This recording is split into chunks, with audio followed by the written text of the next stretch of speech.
Madam మొత్తానికి 2026 సంవత్సరంలోకి వచ్చేసాం. ఈ జనవరి నెలలో ఏ రాశుల వారికి ఎలా ఉండబోతుందంటారు? ఓకే. ఎప్పుడులాగే మనం ఫస్ట్ గోచారం మాట్లాడుకోవాలి. సో, గోచార రీత్యానే మనం ఎప్పుడు రాశి ఫలితాలనేది చెప్పుకోవడం అనేది జరుగుతుంది. అంటే ఏంటి? గోచారం అంటే ప్లానెట్స్ తిరుగుతూనే ఉంటాయి. 12 రాశులు తిరుగుతాయి. 9 ప్లానెట్స్ మనకు తెలుసు. సో, కొంతవరకు ఏంటంటే కొన్ని రాశుల వారికి బావుంటుంది. కొన్ని రాశుల వారికి అంత బావుండదు. సో, జనరల్‌గా మాట్లాడుకోవాలి అంటే ఫస్ట్ మనం నేను ఎప్పుడైనా మాట్లాడేది స్టార్టింగ్ ఏమో శని భగవాన్‌తో మొదలెడతాను.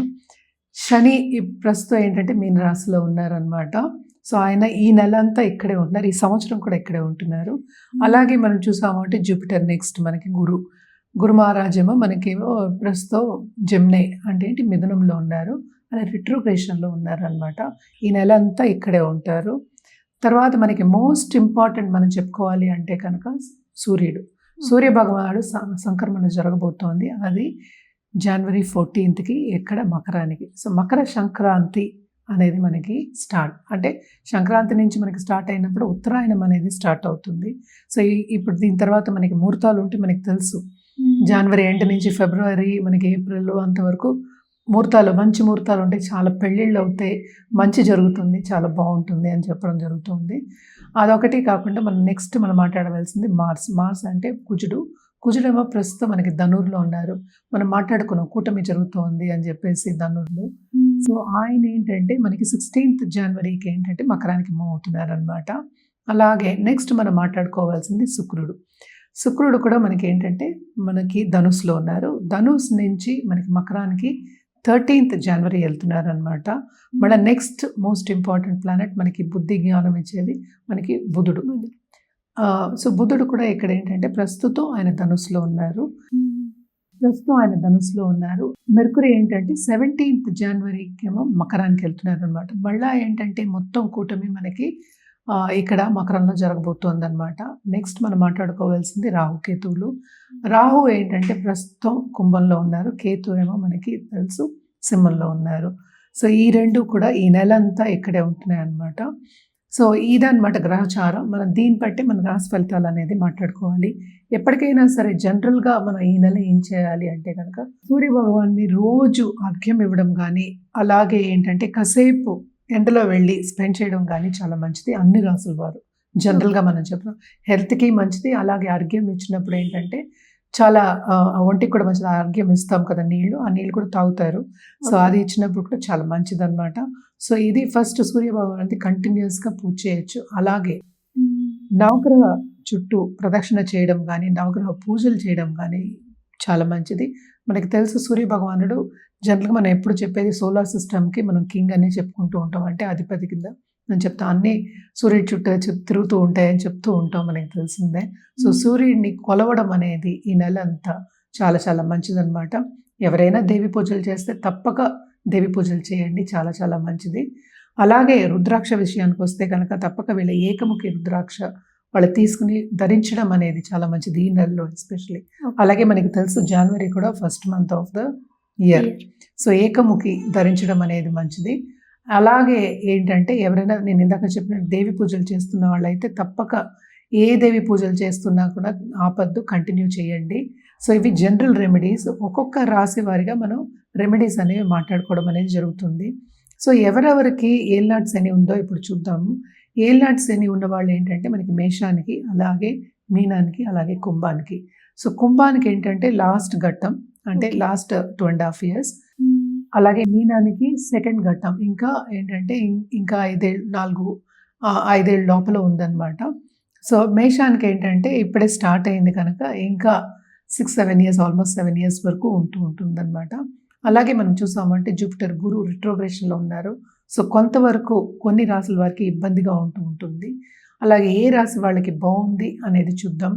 ఎప్పుడులాగే మనం చెప్పవలసిన వృషభ రాశి వాళ్ళకి, అలాగే ఏంటంటే మనం చూసామంటే కర్కాటక రాశి వాళ్ళకి, అదొకటి కాకుండా మనం చూసామంటే మనకి వృశ్చిక రాశి వాళ్ళకి, అలాగే ధనుర్ రాశి వాళ్ళకి కొంతవరకు బాగుందన్నమాట. అండ్ ఆల్సో మనం చూసామంటే ఇక్కడ మనకి కుంభరాశి కూడా యాడ్ చేసుకోవాలి. కుంభరాశి వాళ్ళకి కూడా చాలా బాగుంది. ఎందుకంటే జూపిటర్ చూపు ఉంది, రిట్రోగ్రేషన్ అయినప్పటికీ కొంతవరకు వీళ్ళకి కూడా ప్లస్ పాయింట్స్ అనేవి మనకు కనిపిస్తున్నాయి. అంటే ఏలినాటి శని కూడా ఉంది. సో ఇవన్నీ కాకుండా కొన్ని ప్లస్ పాయింట్స్ అనేవి మనకు కనిపిస్తున్నాయి అన్నమాట. ఇది గ్రహచారం.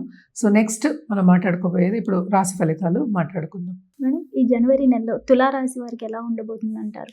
వీళ్ళు యాక్చువల్గా ఈ నెల అంతా కూడా మిశ్రమ ఫలితాలు తులారాశి వాళ్ళకి చెప్పుకోవాలి. కానీ జూపిటర్ చల్లని చూపు ఉంది కనుక ఏది వచ్చినా కూడా వాళ్ళు నిలబడతారు అని చెప్పాలన్నమాట. అంటే బ్లెస్సింగ్స్ ఉన్నాయి, పెద్దవాళ్ళ బ్లెస్సింగ్స్, అలాగే ప్లానెటరీ పొజిషన్స్ కూడా బాగున్నాయి కనుక బాగుంటుందని చెప్పాలి.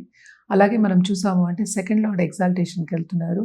అలాగే ఈ రాశికి అధిపతి వీనస్ కూడా మనం చూసామంటే మకరానికి వెళ్తున్నారు. సో తప్పక వీళ్ళకి second half of this month బ్రహ్మాండంగా ఉంటుంది. First half of this month career పాత్రలో వీళ్ళకి టెన్షన్స్ అనేవి ఎక్కువ ఉంటాయి. అలాగే బాధ్యతలు కూడా వీళ్ళకి ఎక్కువ ఇస్తారు. అలాగే మనకి తెలుసు ఇయర్ ఎండింగ్ మనకి.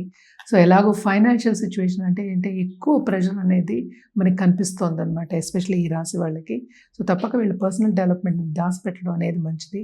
అలాగే మనం చూసాము అంటే నిరుద్యోగులకి ఉద్యోగ అవకాశం second half of this month తప్పక ఉంటుంది. వాళ్ళకి తగిన జాబ్ కానీ వాళ్ళు అనుకున్నది జాబ్ రావడం కానీ తప్పక బాగుంటుంది ఆ సిచ్యువేషన్. ఎందుకంటే జాబ్ వచ్చిన తర్వాత వాళ్ళ సంపద కూడా పెరిగే ఛాన్సెస్ కూడా మనకి ఎక్కువ కనిపిస్తున్నాయి అన్నమాట. వాళ్ళకి తగిన జాబ్ కానీ, నేను ఇందాక చెప్పిన తగినది కాకుండా వాళ్ళకి ఎక్కువ వాళ్ళు అనుకున్న దానికన్నా ఎక్కువ జాబ్ అంటే ఎక్కువ సంపద వచ్చే జాబ్ రావడం కానీ తప్పక వీళ్ళకి దొరుకుతుందన్నమాట second half of this month. And also మనం చూసామంటే దాంపత్య జీవితంలో కూడా తప్పక అనుకూల పరిస్థితి అనేది second half of this month మనకు కనిపిస్తోంది. అండ్ ఆల్సో మనం చూసాం కొత్తగా పెళ్ళి కావాలి అనుకున్న వాళ్ళందరికీ కూడా second half of this month వీళ్ళకి బాగుంటుంది. ఎందుకంటే అన్ని కూటమిలో జరుగుతున్నాయి. 11th లార్డ్ కూడా మనకి ఏంటంటే 4th lord. So comfort level కూడా బాగుంటుంది. అలాగే కొత్తగా దాంపత్య జీవితం స్టార్ట్ చేసిన వాళ్ళకి కూడా అనుకూల పరిస్థితే ఉంది. అంటే అండర్స్టాండింగ్ అనేది పెరుగుతుంది ఇద్దరి మధ్య. అలాగే విందు వినోదాల్లో పాల్గొనడం కానీ, అలాగే వేరే ప్రదేశానికి వెళ్ళి ఎంజాయ్ చేయడం కానీ మనకి ఎక్కువ కనిపిస్తోంది అనమాట. తప్పక వీళ్ళకి second half of this month చాలా బాగుంటుందనే చెప్పాలి. అదొకటి కాకుండా ఈ రాశిలో ఉన్న వాళ్ళ పిల్లలకు కూడా, అండ్ ఇప్పుడు పిల్లలు లేరు అనుకున్న వాళ్ళకి కూడాను తప్పక మంచి సూచనలే మనకి కనిపిస్తున్నాయి. అండ్ ఆల్సో కుటుంబ పరంగా పైకొచ్చే స్టేటస్ ఇంక్రీజ్ అయ్యే ఛాన్సెస్ మనకి ఎక్కువ కనిపిస్తున్నాయి అన్నమాట. ఏదైనప్పటికీ ఈ నెల అంతా ఎస్పెషలీ ఫస్ట్ హాఫ్ కాదు second half of this month బ్రహ్మాండంగా ఉంటుంది తులారాశి వాళ్ళకి అని చెప్పాలి. హెల్త్ రీత్యా కూడా అంత ప్రాబ్లమ్స్ అని ఎక్కువ కనిపించట్లేదు. తప్పక సెకండ్ హాఫ్ ఆఫ్ మంత్ చాలా ఇంప్రూవ్ అవుతుందనే చెప్పాలి. అండ్ శుభ ఖర్చులే ఉంటాయి. వీళ్ళ ఇంట్లో కూడా శుభకార్యాలు పాల్గొనడం కానీ, అలాగా బంధుమిత్రుల్ని కలవడం కానీ తప్పక అవుతుందన్నమాట. ధర్మక్షేత్రాలు కూడా తప్పక సందర్శించుకుంటాడు. సడన్గా డబ్బు వచ్చే సూచనలు మనకి అంటే వాళ్ళు అనుకున్న రీత్యా దానికన్నా ఎక్కువ వచ్చే సూచనలు మనకి second half of this month కనిపిస్తుంది. అలాగే బిజినెస్ పీపుల్కి చాలా బాగుంటుందనే చెప్పాలి. ఎస్పెషల్లీ నేను ఇందాక నుంచి స్ట్రెస్ చేస్తున్న second half of this month చాలా బాగుంటుందని చెప్పుకోవాలన్నమాట. ఎందుకంటే వీళ్ళకి ఫైనాన్షియల్ స్టేటస్ అనేది ఇంప్రూవ్ అవుతుంది, హెల్త్ ఇంప్రూవ్ అవుతుంది, రిలేషన్షిప్ కూడా ఇంప్రూవ్ అవుతుంది. సో అన్నీ బాగుంటాయి. కానీ first half of this month కొంతవరకు వీళ్ళు టెన్షన్ పడే ఛాన్సెస్ మనకి ఎక్కువ కనిపిస్తున్నాయి. దేంట్లో అంటే కెరియర్ పాత్లో ఇందాక నేను చెప్పినట్టు వర్క్ ఎక్కువ అవుతుంది. అలాగే ఫైనాన్షియల్ స్ట్రెయిన్ అనేది కొంచెం ఎక్కువ ఉంటుంది. అనుకోని ఖర్చులు వచ్చే ఛాన్సెస్ మనకి ఎక్కువ కనిపిస్తున్నాయి.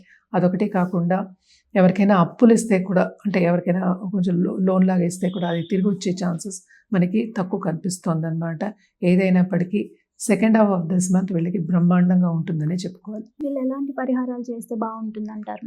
వీళ్ళు తప్పక ఏంటంటే లక్ష్మీదేవికి పూజించడం అనేది వెరీ ఇంపార్టెంట్.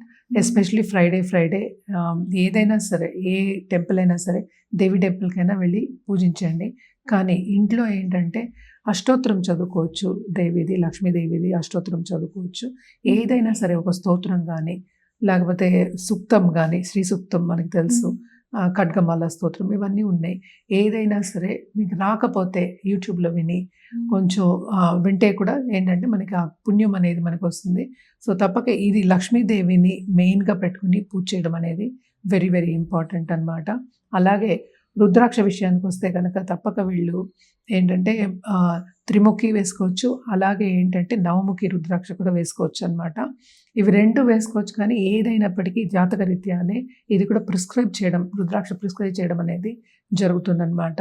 మనం కలర్స్ విషయానికి వస్తే కనుక తప్పక వీళ్ళు రోజ్ గోల్డ్ వేసుకోవడం మంచిది. రోజ్ గోల్డ్ నుంచి మనకి ఏంటంటే గోల్డ్, ఆరెంజ్ ఇవి 3 మనం ఏంటంటే ఎవ్రీ ఫ్రైడే మన వార్డ్రోబ్లో కలుపుకొని వేసుకోవడం అనేది చాలా మంచిది అనమాట.